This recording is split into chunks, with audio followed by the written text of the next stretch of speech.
Assalamualaikum warahmatullahi wabarakatuh. Alhamdulillah alladzi bi ni'matihi tatimmus shalihat, asyhadu an la ilaha illallah wahdahu la syarikalah wa asyhadu anna Muhammadan abduhu wa rasuluh.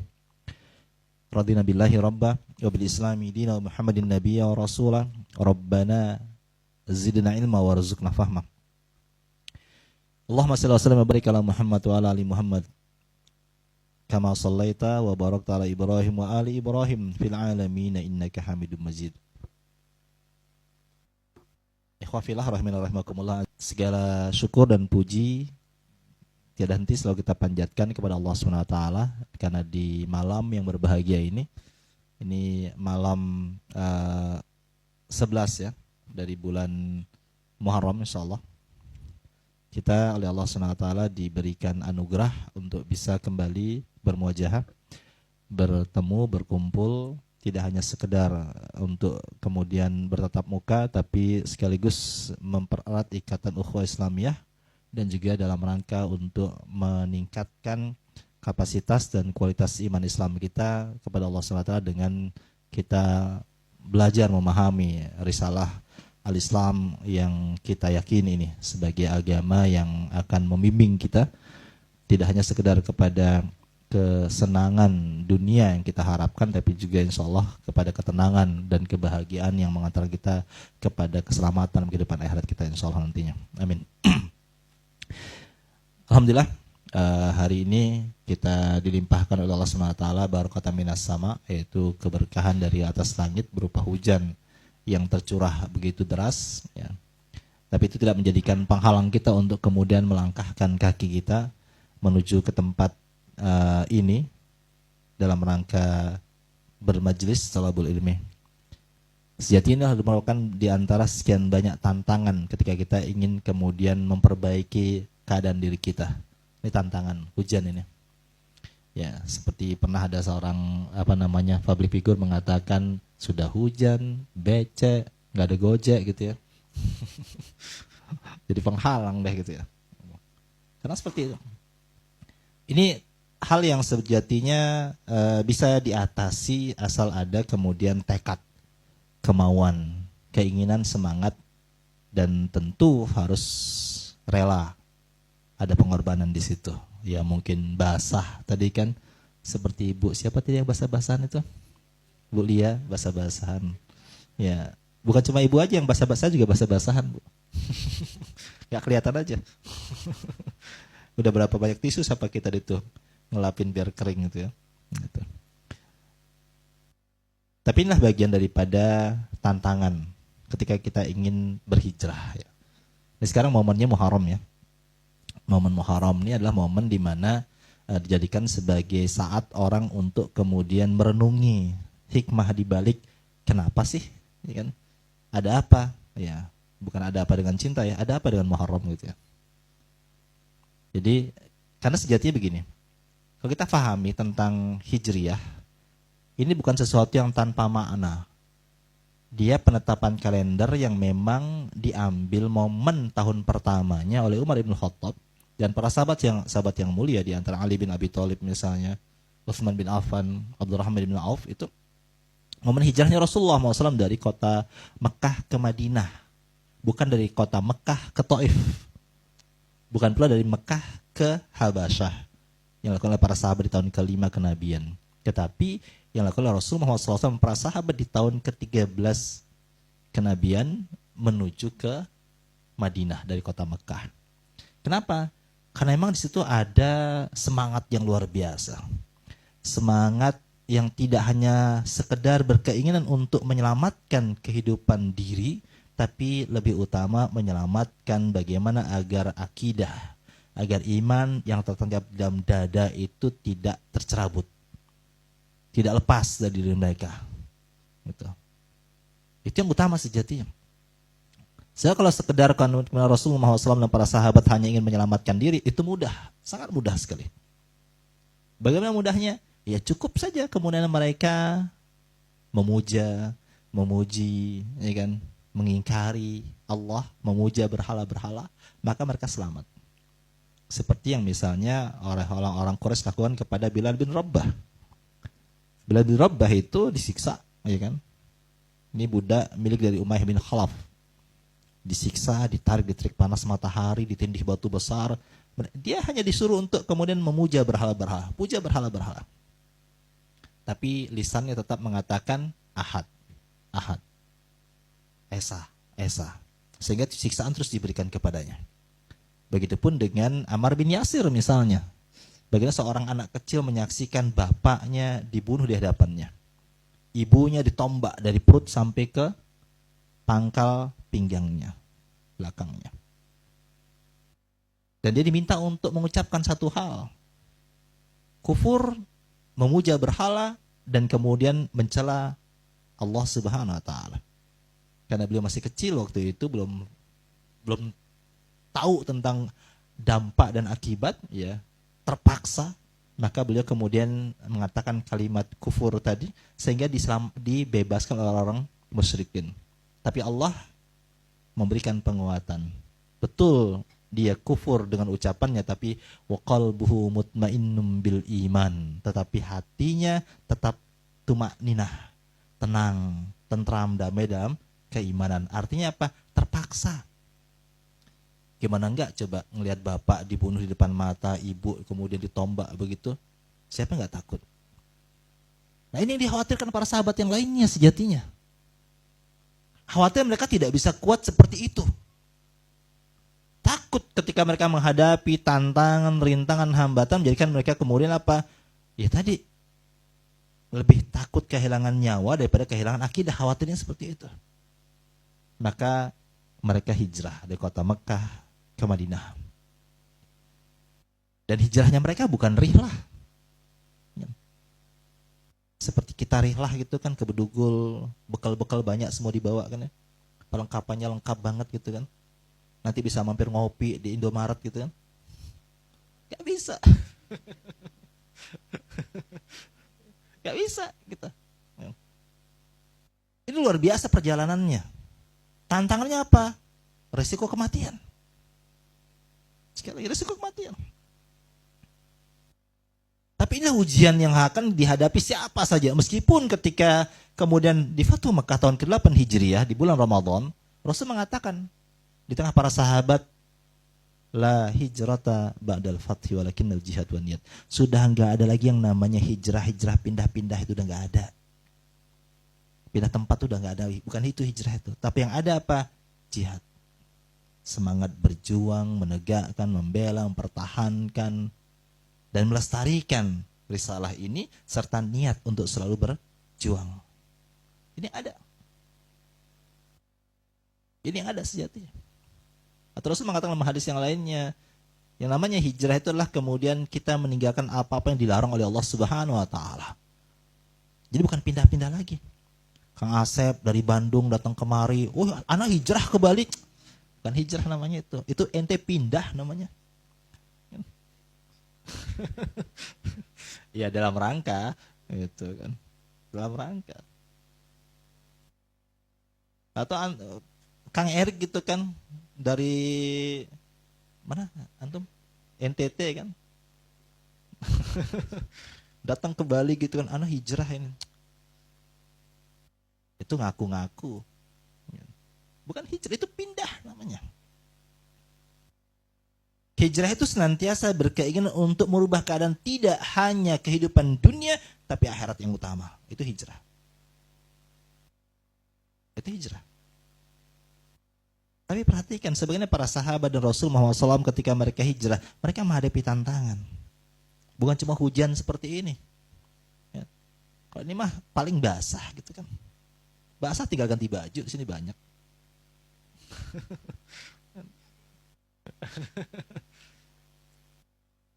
Padahal Anda tadi belum ngomong dari basah-basah nggak dikasih ke baju tadi.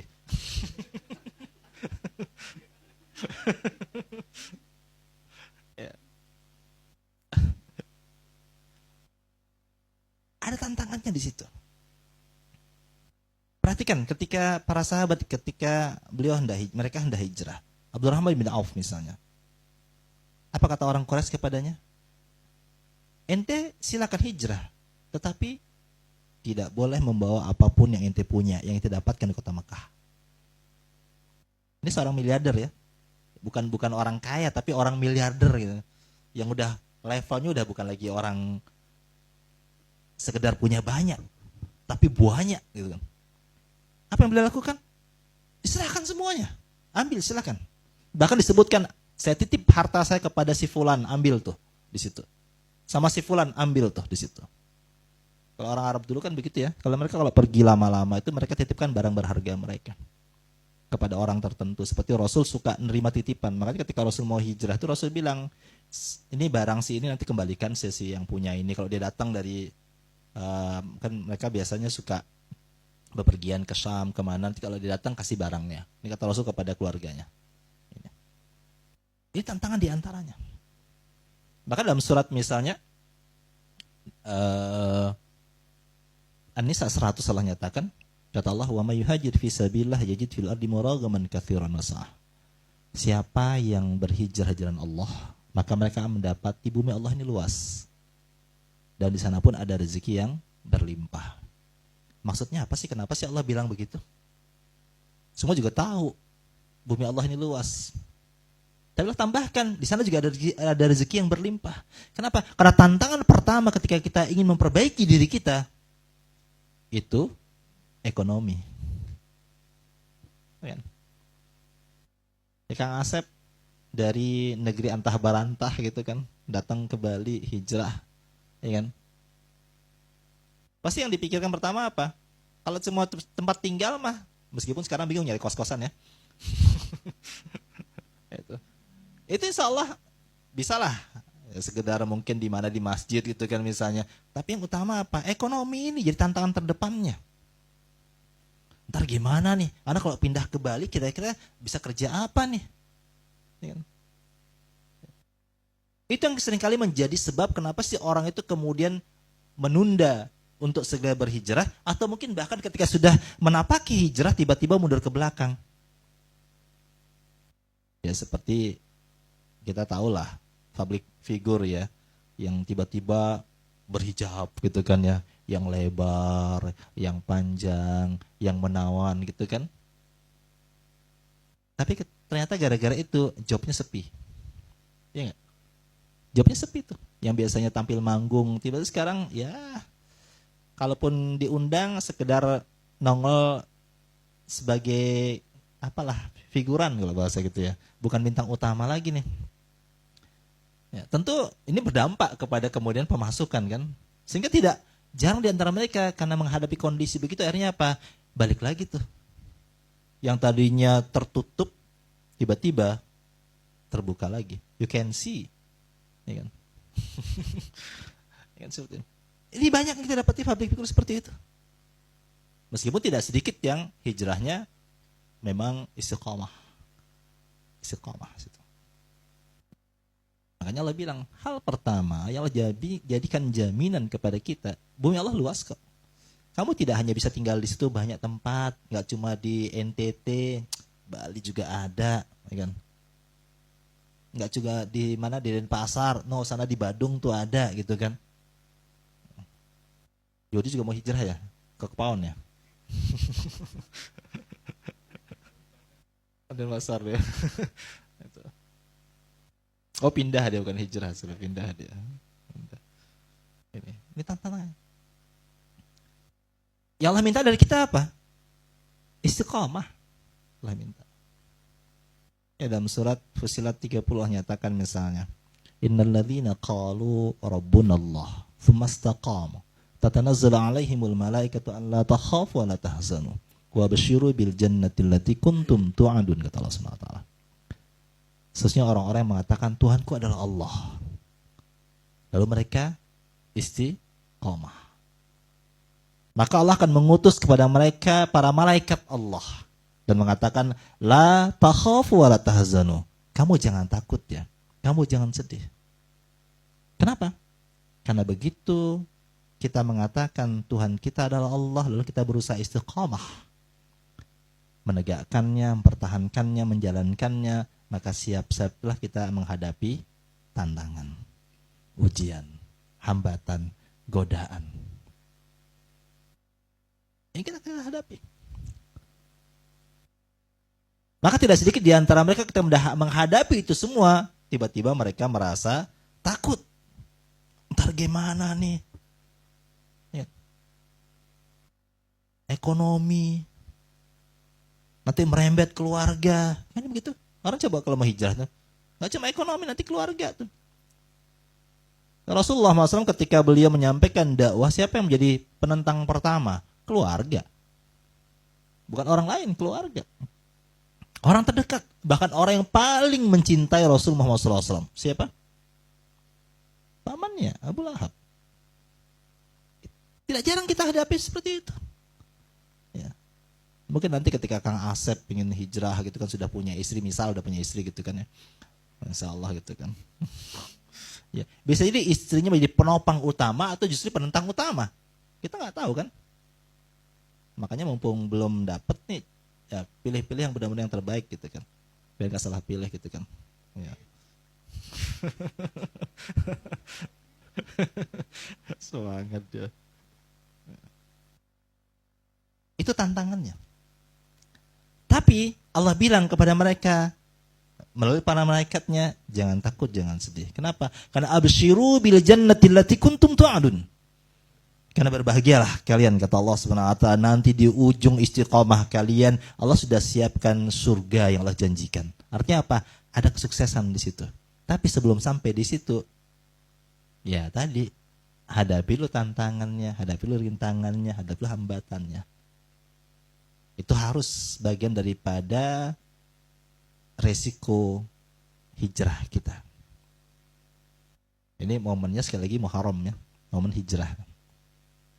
Karena peristiwa hijrahnya Rasul dijadikan sebagai momen di mana Umar bin Khattab ketika itu menjadikan itu sebagai tahun pertama dalam kalender Islam.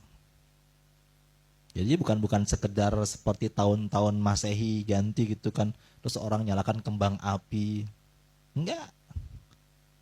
Ini momentum kita untuk kemudian bagaimana menjadikan diri kita itu punya peningkatan dalam kapasitas dan kualitas iman dan takwa kepada Allah Subhanahu wa taala. Makanya seringkali disampaikan di momen itu surat Al-Hasyr 18 itu ya. Kata Allah, "Ya ayyuhalladzina amanu taqullaha wa la tanzur nafsum ma qaddamat liqad. Wattaqullaha innallaha khabirum bima ta'malun." Kata Allah Subhanahu wa taala. Wahai orang beriman, kata Allah, bertakwalah kalian kepada Allah. Dan setiap kalian, setiap insan, setiap jiwa, setiap orang mempersiapkan rencananya tentang masa depannya. Jadi siapkan rencana tentang masa depan. Jadi harus punya visi dan harus ada misi. Gak bisa kita mau ngomong, gimana? Ya gimana nanti deh, seperti air mengalir saja. Gak bisa. Harus punya perencanaan.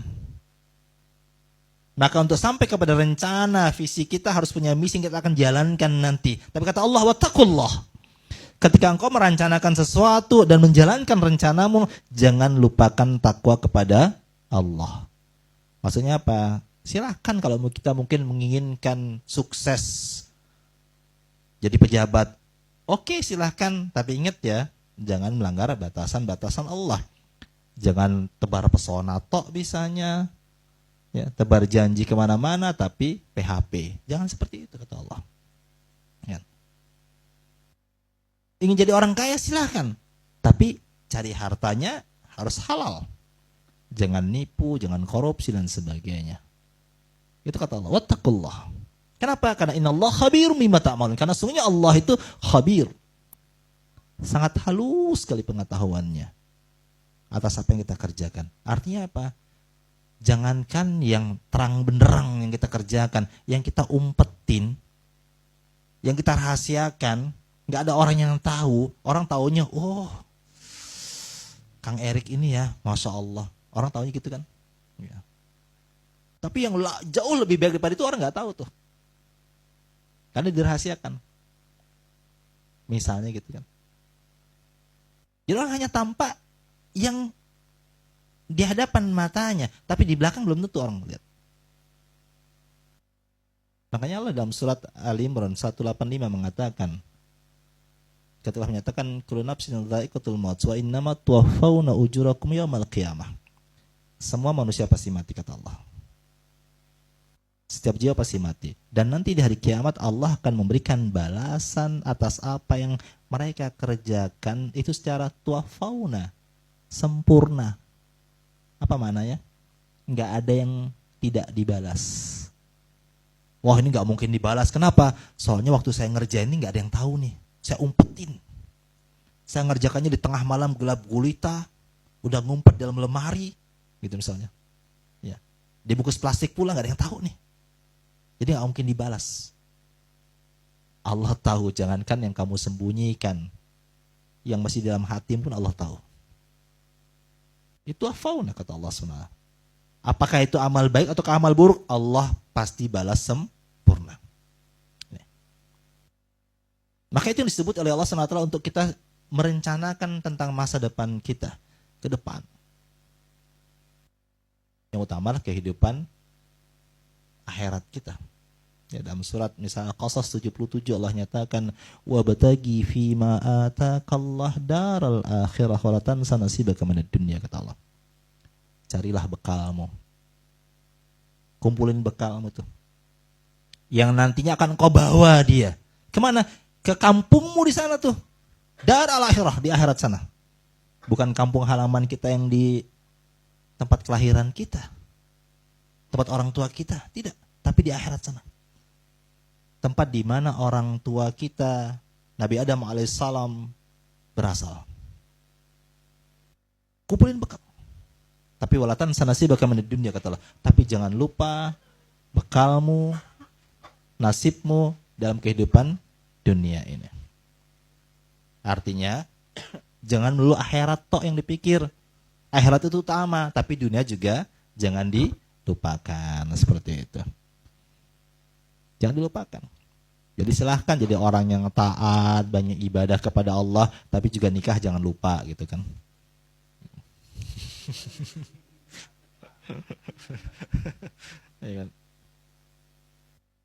Kenapa? Karena dunia itu ternyata bisa menjadi penopang yang mengantarkan sukses akhirat. Ya, seperti itu. Nah, sekarang kembali kepada hijrah nih kita. Alhamdulillah Allah berikan kepada kita anugerah untuk kemudian bisa memahami betapa hakikat hidup kita di dunia ini bukanlah kehidupan yang abadi, bukan yang kemudian selamanya. Tetapi hanya sebatas kehidupan yang sementara. Sebentar. Seperti Allah bilang tadi di surat Ali Imran 185, kullu nafsin dha'iqatul maut. Setiap jiwa pasti mati. Artinya ada saat dia mut. Ya kayak si Ijot sekarang kan pegang mic itu situ, pegang. Dia kalau dia mau sabotase tinggal tik mut gitu kan. Selesai dah. Ya. Pasti mati. Dan kita tidak tahu masalahnya kapan kita mati. Anak kan masih muda. Masih nggak kayak Kang Erik gitu kan. Masih muda ini. Rasanya panjangan anak usianya deh. Kayak itu. Kita nggak tahu. Karena mati tidak harus kemudian tua. Tidak harus sakit. Ada yang sehat, segar, bugar gitu kan, masih muda kayak Kang Asep gitu kan.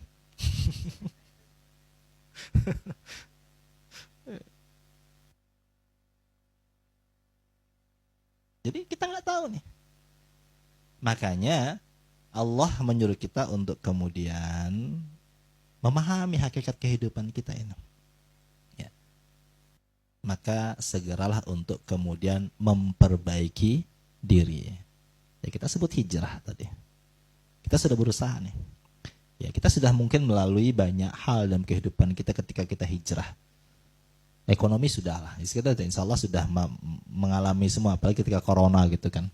Meskipun tidak semua yang hijrah tadi ternyata tetap bertahan. Karena istiqomah itu berat. Artinya tantangan tidak berhenti di situ sejatinya ketika kita sudah istiqomah. Itu baru tantangan awal tuh. Nah sekarang ketika kita hijrah tadi, musuh kita, iblis laknatullah, nggak akan pernah senang. Antum jadi orang baik itu iblis nggak senang. Dia kan berusaha nih bagaimana menjadikan antum ini menyimpang, melanggar, bermaksiat kepada Allah Subhanahu Wa Taala. Perkaranya antum diajak maksiat sekarang sudah nggak seperti dulu. Kan? Dulu mah kagak usah diajak dulu kan. Ya. Sudah suhunya. Kan itu. Artinya apa? Mungkin sebagian di antara kita, apa sih yang nggak pernah gue lakuin dulu? Gitu kan. Meskipun bulan Ramadan ya. Karena Rasul mengatakan ketika bulan Ramadan, Allah membuka pintu surga, menutup pintu neraka, dan membelenggu setan di dalamnya. Ya makanya kalau setan dibelenggu nggak ada yang bermaksiat. Tetap bermaksiat. Kenapa? Karena sekali lagi, tidak semua manusia itu adalah orang yang bisa bermaksiat gara-gara digoda. Banyak nggak usah digoda. Kenapa? Karena sudah suhu dia. Ya kita kan insya Allah cupu semua nih. Ya. Artinya apa? Kudu digoda dulu. Baru bisa terjerumus. Tapi yang suhu nggak usah digoda. Jadi meskipun Ramadan setannya dibelenggu oleh Allah, tetap aja bermaksiat. Kenapa? Karena emang sudah ahli di bidang itu. Bahkan mereka bisa menciptakan peluang untuk bermaksiat. Meskipun kesempatannya kecil sekali. Maka setan punya cara lain. Bagaimana agar kita bermaksiat tanpa kita sadar kita bermaksiat. Apa itu? Tadi, dibuatlah kita bangga dengan keadaan diri kita hari ini. Anak kan sudah hijrah lama. Antum kapan hijrahnya? Wah, baru 2 hari. Anak udah 2 tahun anak udah hijrahnya. Ya. Masih, ya, antum masih cupu antum. Kadang begitu tuh. Ini hati-hati nih. Lagi dia. Ya. Ini adalah upaya iblis dan bala tentaranya yang akan disusupkan ke dalam hati kita. Dan kalau sampai ini kemudian terbetik dalam diri kita, selesai. Selesai sudah. Jadi gini, kita semuanya ini ingin menjadikan diri kita berubah menjadi lebih baik. Ya kan? Tetapi masalahnya, kalau sampai kita sudah merasa lebih baik, clear, selesai. Jadi kita ingin merubah diri kita menjadi lebih baik. Tapi begitu kita sudah merasa lebih baik, selesai. Ini penyakit yang tanpa kita sadari, hati-hati. Nah, ketika iblis laknatullah dalam surat misalnya Al-A'raf 12. Ketika tanya, kan kisahnya nanti dari surat Al-Baqarah 30 itu ya. Ketika Allah menciptakan Nabi Adam alaihissalam, kemudian memberikan kemampuan, keilmuan, lalu menyampaikan ke hadapan para malaikat, ya kan?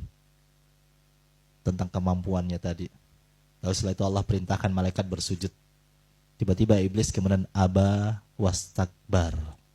Dia enggan dan menyombongkan diri.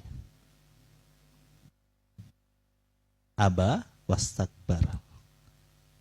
Dia enggan dan menyombongkan diri. Seperti apa sombongnya? Nah di Al-A'raf 12 Allah bilang, Ma mana'aka alla tasjuda amartuk. Apa yang menyebabkan engkau terhalangi dari melaksanakan perintahku untuk sujud kepada Adam? Apa dia bilang? Ana khairum minhu. Saya itu lebih baik daripada Adam. Ana khairum minhu. Saya lebih baik daripada dia. Tapi yang dijadikan sebagai kemudian pembandingnya tidak apple to apple. Ini kalau orang sudah sombong, kadang-kadang nggak apple to apple bandingnya. Apa dia katakan? Khalaqtani min nar wa khalaqtahu min tin. Karena aku ya Allah keciptakan dari api, Adam cuma dari tanah.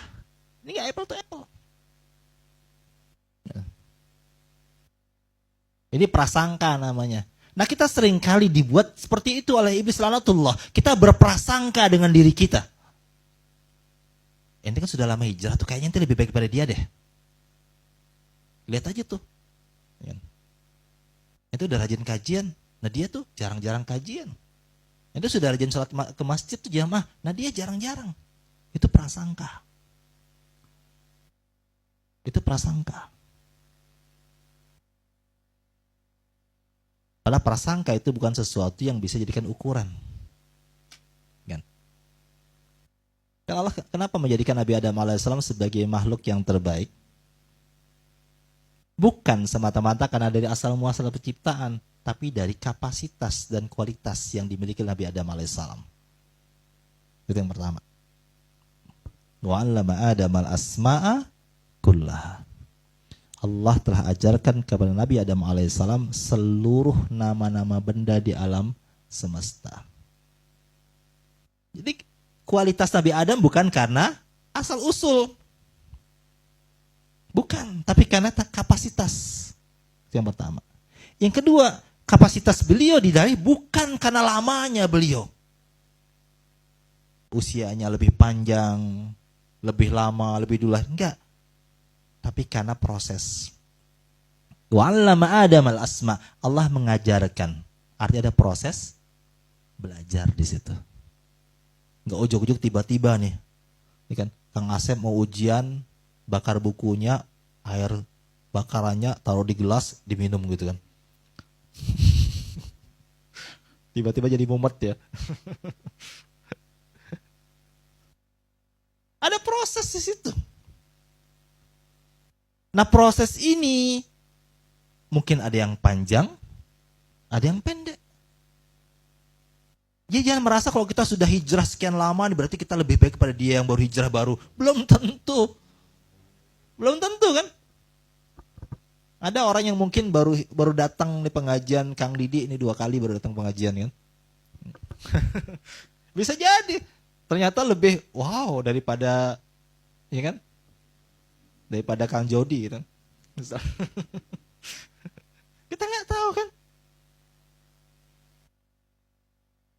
Maka jangan kemudian kita merasa aku udah lama di sini ikut kajian, ini orang baru ini masih cemen belum mau, nggak boleh. Apalagi sampai kemudian menunjukkan sikap, iya kan? Sikap yang kemudian tadi,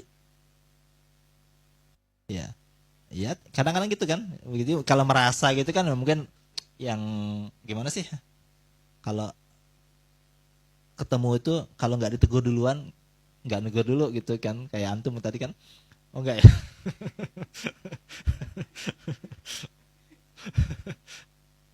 Ya. Gitu. Jadi kalau nggak disapa nggak nyapa dulu. Atau kalaupun disapa, kadang-kadang responnya tidak sebagaimana selayaknya orang yang disapa. Karena merasa tadi nggak selevel. Ente sama nggak selevel nih. Ini bahaya sekali. Di surat An-Najm 32 Allah nyatakan, "Fala tuzakku anfusakum." Janganlah kalian merasa diri kalian sudah suci, kata Allah SWT. Jangan merasa sudah suci. Sudah belajar, sudah ini anak sudah lebih baik. Enggak ada kata Allah. Kita ini semua sedang berproses. Dan kita tidak pernah tahu apakah proses kita memang sudah sampai kepada menjadikan kita lebih baik atau ternyata kita baru sekedar merasa lebih baik. Khawatir kita sekedar merasa tok nih. Itu yang dikhawatirkan. Nah ini seringkali terjadi, akhirnya apa? Karena sikap kita, karena kita merasa oh kita lebih baik pada orang lain duluan hijrahnya berarti lebih. Terus akhirnya apa? Sikap kita pada orang yang baru ini kadang-kadang nih ya, tadi itu seperti itu. Ya, memandang orang itu ya mungkin tidak selevel tadi seperti Nabi Adam dipandang rendah. Ya. Nah, oleh iblis laknatullah sehingga tidak mau melaksanakan perintah Allah. Itu. Atau bahkan kemudian merendahkan dengan mengejek. Seperti tadi mengatakan iblis, saya lebih baik kenapa? Karena saya dari api, dia cuma dari tanah. Itulah. Ente belum apa-apa. Sana banyak belajar dulu. Akhirnya apa? Menjadikan orang yang ingin berubah, ingin hijrah, mandang kok gini ya orang ini ya, orang hijrah itu kok gini ya. Sudahlah menghadapi tantangan tadi, mungkin keluarga yang belum tentu terima gitu kan. Terus mungkin tempat pekerjaan yang tadi ya mungkin secara ekonomi kena dampaknya. Sekarang nih malah menghadapi ikhwan-ikhwan ini.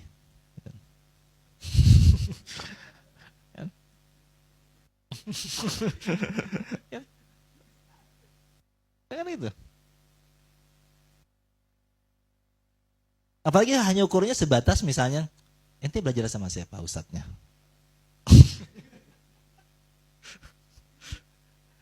Kan ada yang begitu tuh. Karena merasa tidak belajar di guru yang sama itu, bahkan salam kita pun kadang nggak dijawab loh. Assalamualaikum, dia cuma, hai bro gitu. Serius, ini serius. Ada yang begitu. Padahal menjawab salam itu wajib ya.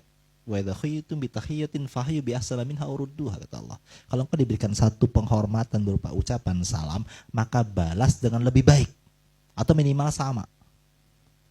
Ini enggak. Assalamualaikum, disenyumin doang gitu. Kita tadi merasa gurunya beda, levelnya beda. Padahal kita ingin kemudian menjadikan risalah Islam itu betul risalah yang seperti yang Rasulnya Allah nyatakan, dia adalah risalah yang rahmatan lil alamin. Mendatangkan rahmat bagi seluruh alam. Tapi ternyata gara-gara sikap kita, akhirnya apa? Orang jadinya kok gini ya? Maksudnya ingin berubah, hijrah tanda kutip tadi, ingin menjadi lebih baik, terus dapat teman-teman lebih baik, tapi kok ini dapat kok malah yang seperti ini. Setiap berkata menyakiti, bersikap melukai. Jadi bukannya dapat orang yang kemudian mensupport untuk lebih semangat, justru mendapatkan orang yang kemudian melemahkan, merendahkan. Bahkan itu tidak hanya kepada orang yang levelnya katakanlah mungkin sesama yang hijrah ya, tetapi bahkan kepada mungkin ustadznya, karena nggak ini, bukan guru jadi tahdzir gitu kan. Hati-hati lo belajar sama itu gitu kan kadang. Waalaikumsalam. Hati-hati lo sama ustadz itu kadang begitu kan. Padahal disampaikan Quran dan Sunnah sama. Ini sering kita dapati. Maka ini tantangan nih. Baik, silakan Ibu.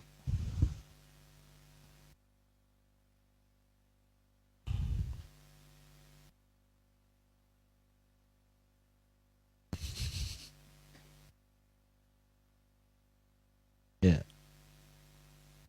Ini tantangan kita nih. Jadi hijrah itu sesuatu yang harusnya menjadikan kita kemudian betul-betul memahami kita ini sedang ingin menjadi orang lebih baik dan berusaha mengajak orang kepada jalan yang baik, bukan justru kemudian menjadikan orang berpaling daripada kebaikan karena sikap kita. Allah bilang dalam surat Al-Asr itu, Al-Asr ya. Tawassaw bil haq, tawassaw bis sabr. Salinglah mengingatkan untuk menjadikan orang itu selalu berlaku benar. Dan menasihatkan orang, mengingatkan orang untuk berlaku sabar. Artinya apa?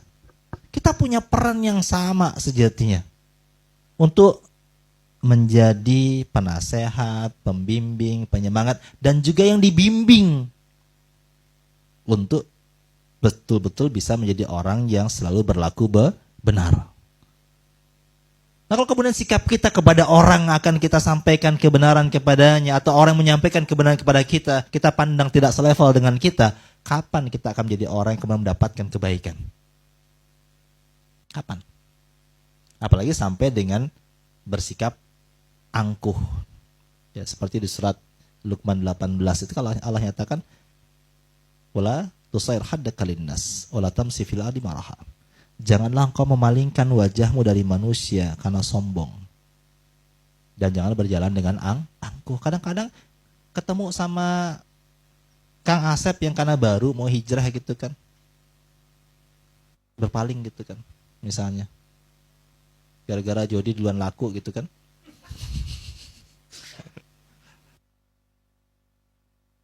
Waalaikumsalam. Belum, tunggu mau digojok dulu, masuk dulu.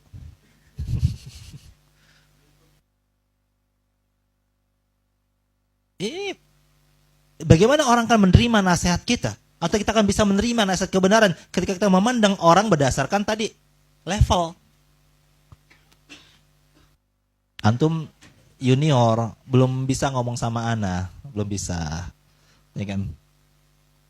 Ini tidak hanya terjadi di kalangan kita ya, yang dalam kondisi kadang-kadang sesama TikToker juga gitu kan, kadang seperti itu. Seperti itu juga. Jadi semua ini sejatinya. Maka ingatkan tadi, fala tuzakku anfusakum, janganlah kalian merasa diri kalian sudah suci. Yang tahu siapa yang paling bertakwa, yang paling suci Allah, bukan kita. Ya. Bukan kita. Lihat sahabat-sahabat yang mulia. Siapa yang tidak kenal kepada Umar ibn Khattab? Yang jangankan manusia, setan pun takut. Ya. Kepada Ali bin Abi Thalib. Mereka adalah orang-orang yang dijamin surga oleh Rasulullah SAW. Terus kemudian perhatikan siapa Uwais Al-Qarni. Ada yang kenal? Uwais Al-Qarni? Kok Uwais? Uwais Al-Qarni, tahu ya, nggak kenal ya?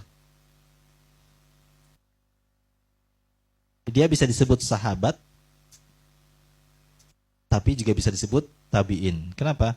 Karena hidup di masa Rasul, tapi nggak pernah ketemu Rasul, sehingga disebut sebagai tabi'in, hanya bertemu sahabat.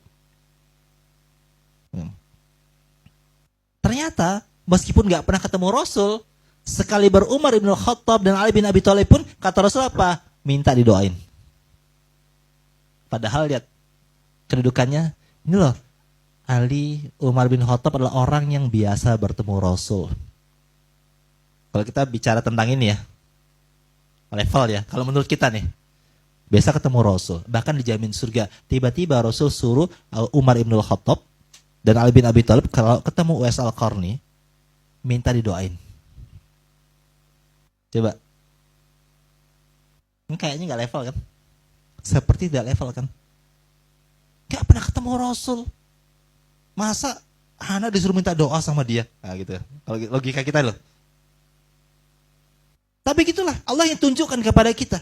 Ada seorang yang mungkin dalam pandangan manusia dia bukan siapa-siapa, tapi di sisi Allah kita nggak tahu. Uwais Al-Qarni orang kampungnya pun nggak tahu siapa dia. Ada yang tahu, nggak ada yang peduli bahkan siapa. Tapi ternyata beliau adalah orang yang dimuliakan oleh Allah Subhanahu Wa Taala. Makanya Allah bilang, janganlah kamu merasa dirimu suci.